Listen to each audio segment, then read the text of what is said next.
यासाठी नेमली. म्हणलं नेमू ते आपल्या मागं कोणीच नाही आपल्याला माहिती. आपण कोणाचा रुपये घेतलेला ना आपलं पाकिट हल्लं चोरा सुद्धा टेन्शन येते. त्याला वाटतं सगळ्यात भंगार गिराईक मिळाला.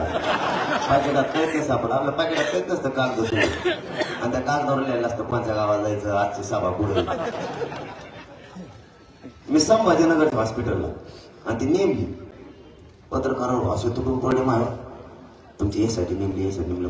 मला कळालं यासाठी म्हणजे काय असतं. उत्तर तरी कसं काय देऊ तुम्हाला. ते बदल झाले काय करते माझ्याकडे उत्तरच नाही त्या गोष्टीचं माहित नाही ते मला. पण 4 दिवसाने मायबाप मराठ्यांना मला असं निरोप आला यासाठी माझ्या चौकशी घेणार. आता यासाठी चौकशी म्हणल्यावर माणूस मागचं दारात पळून का नाही. आता सटक म्हणत नाही तुला मधीच्या कारण ते एवढ्याच घेत ना कांदे खायला मध्ये त्याच्यापेक्षा आपलं सट्टा माग सटकन का नाही. समजा तुमच्या वैरागमध्ये भांडणं झाले बांधावून कशा आणि पोलिस तुम्हाला अटक करायला आले. आपल्या माणसं काय म्हणतात ना ते काही महाबीपी वारडा लय पोट करायला मला पटकून ऍडमिट करा. कारण ऍडमिट केल्यावर अटक करता येत नाही.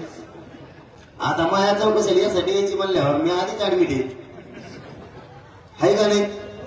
डॉक्टरला इकडे हातात सलाम होती म्हणलं इकडून 2 दिवस पोचेव पण लय दुखत आहे म्हणून मी डॉक्टरला सांगितलं यासाठी चौकशी द्या असं माझ्या कानावर आले. मी बरा झालो म्हणून सांगा बघ सलाईन तोडून आलो.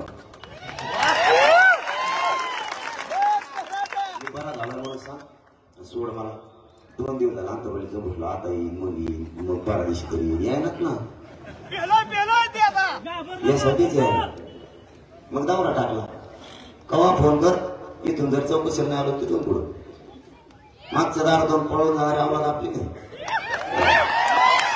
देवेंद्र फडणवीस साहेब मला हरायला निघालात. मी शेतकऱ्याचं पोरग आहे आणि गोरगरीब मराठ्यांसाठी लढतोय.